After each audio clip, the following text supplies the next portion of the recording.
Hello, Angela.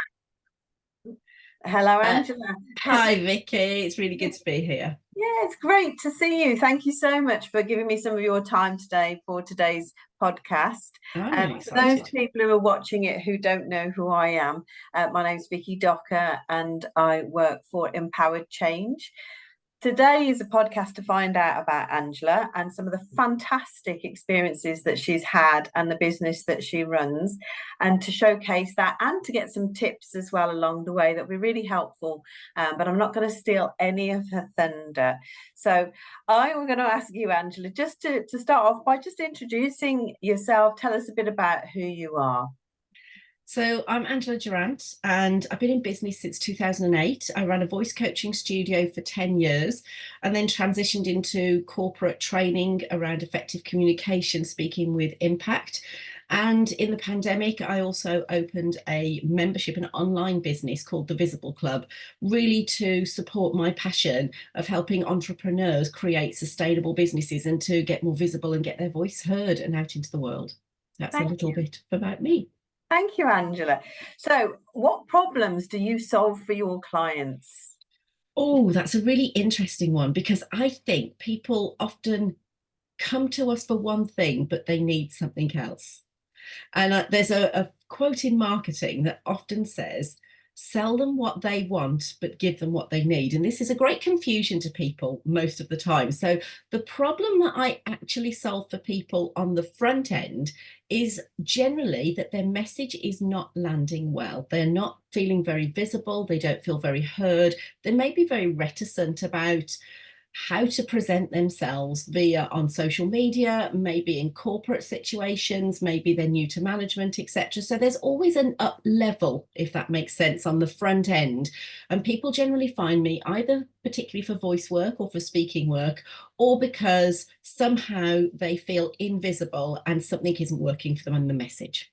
And on the back end, when we really unpack things, in either the Visible Club or through one-to-one work or even corporate training, we often find there is a route towards psychology, a feeling of release of who they are, an identity shift, and a courage and a courageous move needed to understand what their true message really is and their true voice and their metaphorical voice and what they're trying to really bring out into the world. And I would label that under the word calling, that we all feel a nudge towards moving in a particular direction. And for me, that's one of my most happy places with people, when I'm in a space with people and we're really zoning in on their next pathway and we create everything that's needed to help them to actually achieve their pathway. Fantastic. That sounds really exciting, Angela. Thank you for sharing that. So, how do you help them to do that? All of that wonderful stuff you've just shared.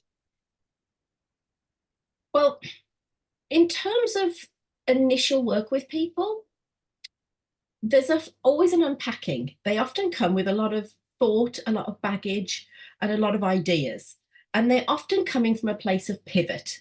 I think the word that I want to sort of hone on is we're all pivoting all of the time. We're always making small changes, recorrecting our pathway, finding the route that's going to work for us. Many of the people that come to me, um, if it's on a one-to-one basis, they come because they feel that they need to express themselves at a more influential level.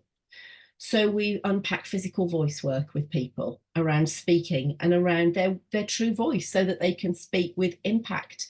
And actually, everybody has an optimum speaking pitch. I know in life we're supposed to get out of our comfort zone, but our voices have habits and we've picked up habits of expression or non-expression over the years. So I really love unpacking physical voice work. And for many people, even if they're advanced speakers, they often haven't had much physical voice work. And so it's a really great opportunity for them to free themselves physically in their speaking. We also work on their talks and their messaging and how they are doing that. What is the true thing that they're trying to say? And we package that up into a really easy framework for people to go out. And I a kind of take anywhere talk system for me, so that people can go out and they can speak about what they're doing consistently without having to try and do a new talk all of the time. It's great then for getting known for what you do and for getting more business. On the corporate side, people often bring me in to work on physical voice again for managers so that they have more gravitas, more influence in that arena. So there's a theme coming through here of physical voice work. And then also the psychology of communication, how we are actually showing up and interacting with other people. And that really lends itself, even through marketing, even through messaging and language and what we're doing. In the Visible Club, there's a lot of practical business building and marketing and selling. And I still think that all comes down to how we communicate. So whether it's physical voice work, whether it's the language of messaging, whether it's the way we interact with other human beings, I'm solving the problem of how we communicate. So a long-winded answer really to get to a simple solution really at the end of it is how we show up and how we communicate what we're trying to say and how we say it. Thank you. Thanks for sharing that. And so who's your ideal target audience that you want to work with? I have a real passion for the over 45s that are pivoting because I've pivoted 3 times in my business. One through choice, when everybody said, don't break down a very good business, which was my voice coaching business for musicians. But I saw an opportunity and I followed my nose and went in that direction. So I love working with people with over 45s. Generally, we haven't got a clue about tech. We wish somebody else could take the marketing for us. We really don't want to be on social media. And generally, something much more personal. We are probably caught in the middle of dealing with either personal health challenges. We have either kids that are growing up or grown up, and we've probably got elderly parents or partners or spouses that we are also caring for. And I have a real special passion for them because since 2012, I've walked a cancer journey with my husband, having kidney cancer when my daughter was just 5 years old. And pretty soon after that, I had to become the main breadwinner in the family. And I ultimately think that people, solopreneurs, self-employed people, especially women, we really need a lot of support. And I think there's a lot of marketing out there, but not necessarily a lot of true support and advice and the ability for people to be together in a like-minded environment and work out what is the right thing for them, not just for their business growth, but for their lifestyle as well. And that's my real passion. Very inspiring. Lovely. So, how long have you been doing this then, Angela? 2008, I started. I remember sitting in my dining room. Isn't it odd? You remember the day, certain first days you remember. And it didn't seem a very important day at the time. But I had come, again, I seem to have so much drama going on in my life sometimes. But I had a really bad car crash, probably about 6 months before. And it was a life-defining moment for me. I think many people are often coming to different areas of work or places that they want to move or shift into because there's been a trigger or a catalyst for that. It could be a redundancy. It could be like me, a car crash. It could be just this ability to realize that your lifestyle, there's just so much going on that you actually, or a passion for something that you want to bring into the world yourself. So I think we're all coming in. There's a catalyst that starts at just about everything. And for me, 2008, I can't remember the day, but I remember sitting in my dining room and I was going to start voice coaching and I didn't know what else to do. It just felt the only thing that I knew how to actually do. I'd been a performer for 20 years and I had a 5-year-old. I'd had a car crash. I knew I needed to settle down, and it feels common or garden, really, quite ordinary, but it was those process of elimination, like what am I going to do with myself? And so I thought, well, it's now or never. You're going to have to start your own business. You really don't want to go back to a job, so start your own business. And the first thought I had was, well, this is interesting, so I'm starting my business day one. And nobody knows about me. They don't know if I'm good. They don't know if I'm bad. They don't know. They can't even make that choice for themselves if they don't know that I exist. I need to get visible. And I laugh now that was the very first thing that I reminded myself saying, and then starting to search for who could help me understand what it meant to get visible in 2008. I think Facebook had probably just been going about a year. TikTok wasn't even an embryo at that stage, you know, so it was it was a very different world, much more offline, little bit online. But that was the defining moment. When I think where I am now, I could never have imagined the twists and the turns and the pivots and the learnings and the failures and the, you know, the mistakes. There's just such a lot in somebody's journey. But that was the first moment, and I don't think that has changed really. It's like somebody needs to know that I'm here. Absolutely. They can't benefit from you if they don't know where you are and what you're doing. No, Fantastic. absolutely. So you've kind of explained a little bit there about what got you into that line of work as well. As I suppose, just to sort of come to a conclusion then, what one tip would you give to people if you were to give people a tip about how to present well, how to sort of show up and be visible? What one tip would you give to them today? Oh, there's never just one tip. So I think let's sort of break it down a little bit what somebody really needs. The first thing that's important is having a sense of direction, picking a lane.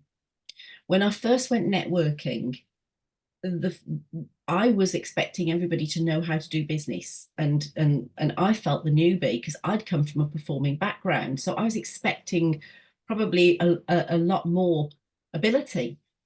And what I noticed was people were either shy to speak about what they did, somehow a bit reticent, or they did many things and they tried to get everything out that they did in the space of 30-second, you know, pitch at a networking meeting.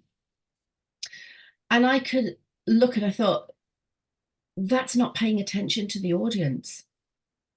That's you insecure thinking, trying to get everything out so that maybe somebody would come to you and want to, you know, ask you about your business. Fundamentally, back to front, pick a lane. There's always more to say about what you do. Notice that even at the beginning, you know, I had to give you a 15-year journey in a sentence or so. Well, you don't need to know all of that. There's too many twists and turns. The most important thing is so that somebody can get a grasp, so they can actually go, is this of interest to me? Is this person of interest to have a conversation? We're so terrified of actually niching, picking a lane and going down that, because we think, oh my goodness me, what if it doesn't work? What if I've got it wrong? What if somebody's in the room and they might be a client? I better say it all.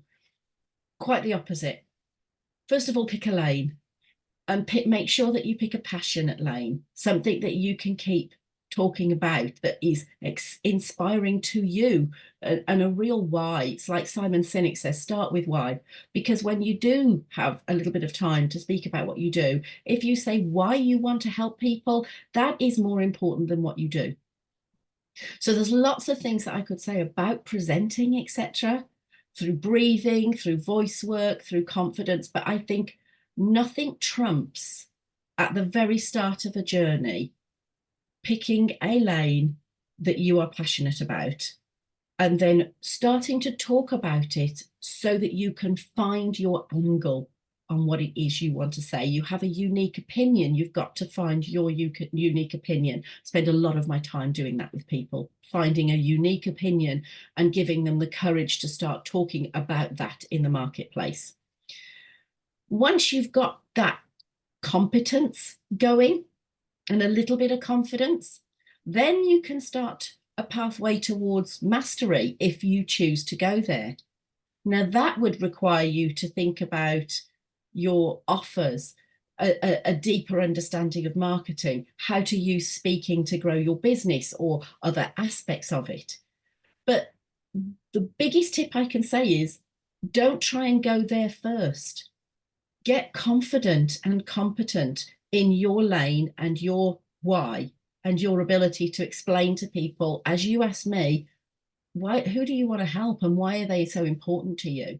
because that cements your pathway to you. And the first sale always starts with you. If you can't be convinced about what you're talking about, you are never going to be convincing to anybody else, no matter how many courses, marketing gurus you listen to, podcasts, it doesn't matter. It all starts and stops with you. And then it's about your audience. If you're standing up to speak in a room, they may not always be your client. Don't try and get them as one.